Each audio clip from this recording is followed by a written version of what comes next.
8월 23일 라이트 앤 딜라이트 말씀 묵상 시작하겠습니다. 거룩하신 아버지 하나님, 주님의 사랑과 신실하심을 찬양합니다. 오늘도 주님의 뜻을 깨닫고 주님과 동행하며 우리에게 주신 사랑을 증거하며 사는 주님의 자녀가 되게 하옵소서. 우리를 성령으로 충만하게 하시고 주님 말씀과 그 은혜를 충만하게 누리게 하옵소서. 예수님 이름으로 기도합니다. 아멘.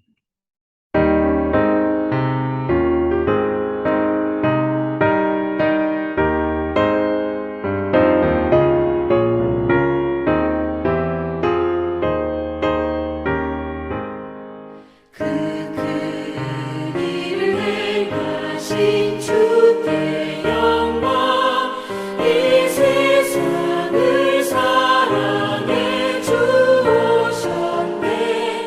우리 죄를 위하여 죽으시사 저 영원한 생명 문 여시었네. 우리 주 귀한 말씀 듣고 우리 주 높이세 모두 기뻐하며 주 예수님이 믿어 하나님께 그 행하신 큰 역사 찬양하세.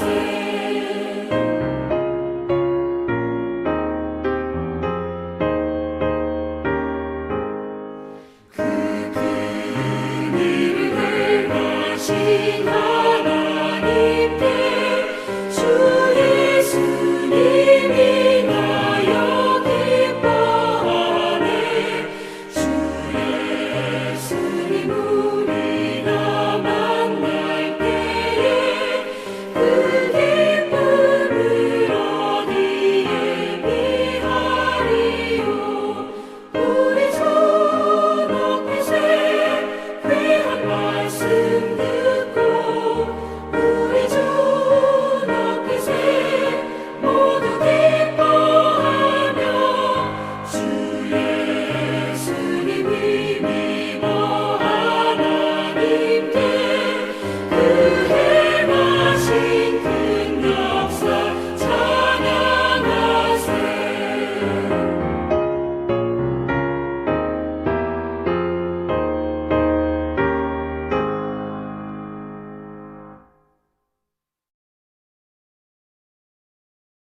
다니엘서 8장 1절에서 14절까지의 말씀입니다. 벨사살이 왕위에 오른 지 3년이 되는 해에 나 다니엘은 처음 본 것에 이어 두 번째로 환상을 보았다. 환상 속에서 보니 나는 엘람 지방 수산성 을레 강가에 서 있었다.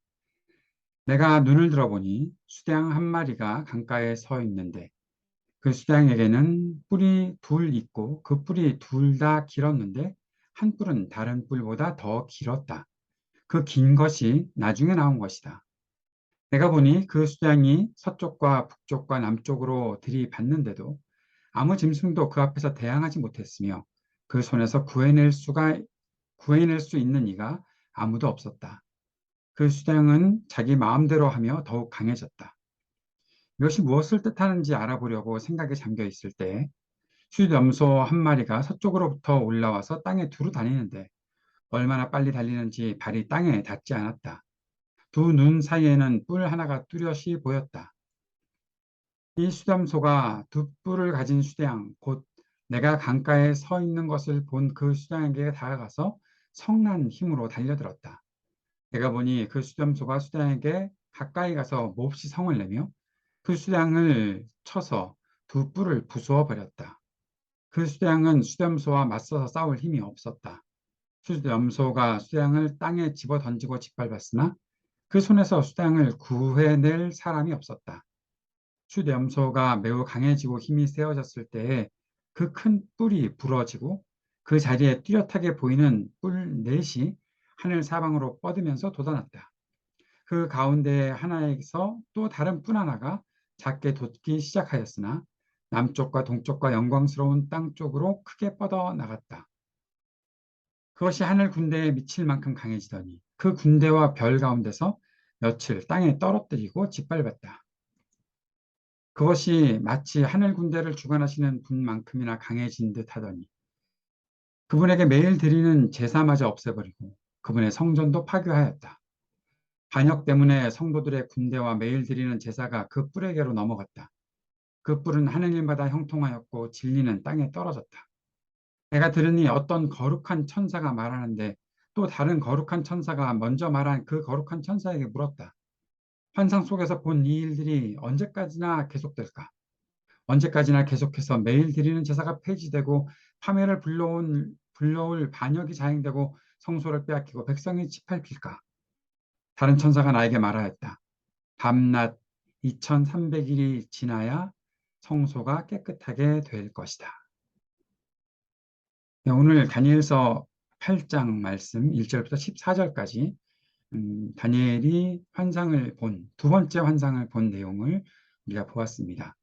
오늘 이 내용을 우리가 하나하나 해석하는 것은 내일 하도록 하겠습니다. 왜냐하면 15절부터 이 꿈에 대한 해석이 분명히 나오기 때문에 그런 것이고요.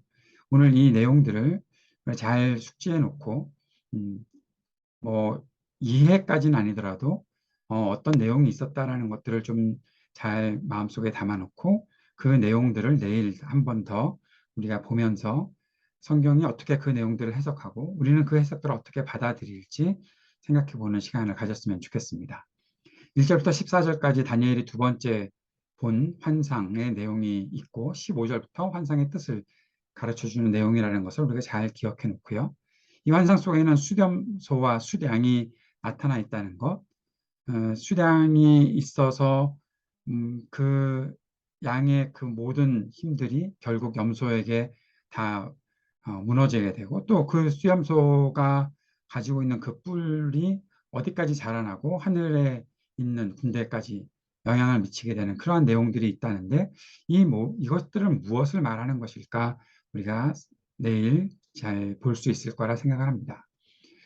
이 환상에 나오는 짐승은 분명히 상징하는 것이 있다는 것을 우리가 기억해야 되겠습니다. 그리고 이 환상들은 민족과 나라들, 역사적인 일들을 나타낸다는 것도 우리가 잘 숙지해야 할 것입니다. 그리고 이 환상들, 다니엘에게 보여주신 주님이 무엇을 말씀하고자 하시는가? 그것도 우리가 생각해 봐야 되겠죠. 환상이라고 해서 단지 미래 우리가 경험하지 못한 어떤 날에 있는 것들만 가르쳐 주는 것은 아니라 생각을 합니다. 주님께서는 현실까지도 말씀하고자 하시는 것이죠.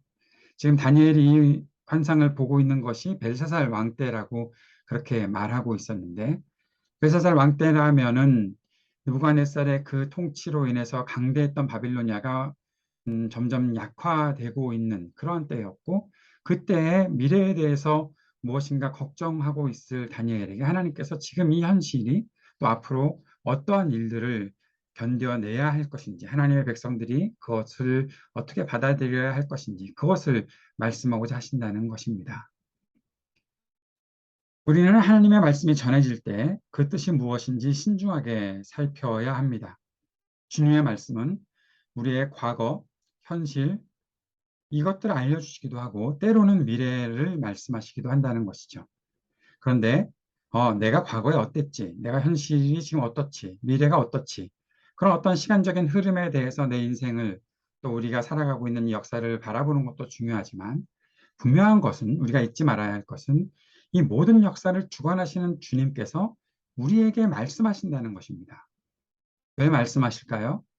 주님께서 말씀하시는 것은 주님께서 이루실 그 일에 역사를 주관하시는 주님의 일에 우리가 그냥 아무 생각도 없이 시간의 흐름에 따라서 살아가는 것을 원하시는 것이 아니라 그 하나님의 역사의 주관 그리고 그 역사를 움직이시는 그때에 우리가 그 속에서 함께 하기를 하나님이 원하신다라는 것입니다.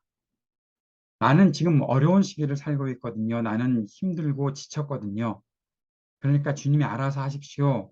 라고 그러한 태도를 보일 수도 있겠지만 그러나 주님의 말씀이 우리들에게 들려올 때 우리의 마음속에는 내가 지금 어려운 시기를 살고 있지만 내가 주님의 말씀에 귀를 기울이겠습니다. 그리고 그 말씀 안에서 하나님께서 역사하시는 것들을 바라보며 내가 희망을 찾을 수 있기를 바랍니다. 그 마음 자세로 주님의 말씀을 받아야 할 것입니다. 앞으로 다니엘서 후반부에 나오는 계속되는 환상과 하나님의 말씀을 받고 있는 다니엘, 그 모습을 통해서 우리의 삶 속에서 하나님은 어떻게 말씀하시는지, 그 말씀을 내가 깨달아야 하는 이유가 무엇인지 잘 살펴볼 수 있는 저와 여러분이 되었으면 좋겠습니다. 내일 말씀을 우리가 기대하며 오늘 함께 기도하고 마무리했으면 좋겠습니다. 기도할 때 역사의 주인이신 주님께서 말씀하시는 것을 믿음과 신중함으로 듣고 주님의 뜻을 깨닫고 온전히 따르게 하옵소서. 간절히 기도합시다. 이 땅에 전쟁이 그치게 하여 주시고 평화의 세상이 오게 되기를 위해 간절히 기도합시다.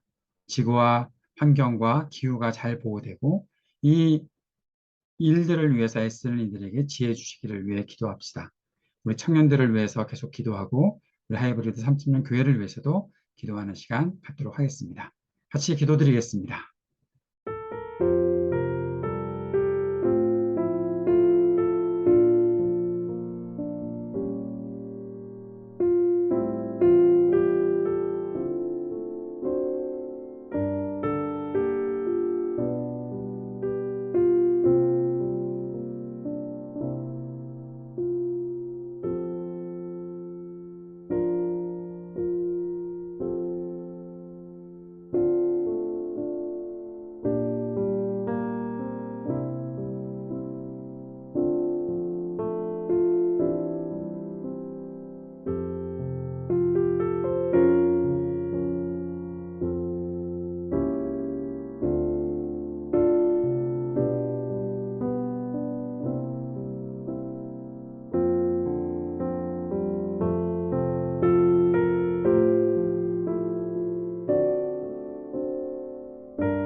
하늘에 계신 우리 아버지여, 이름이 거룩히 여김을 받으시오며 나라가 임하시오며 뜻이 하늘에서 이루어진 것 같이 땅에서도 이루어지이다.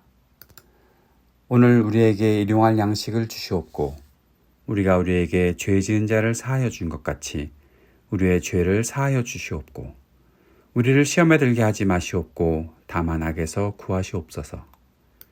나라와 권세와 영광이 아버지께 영원히 있사옵나이다. 아멘.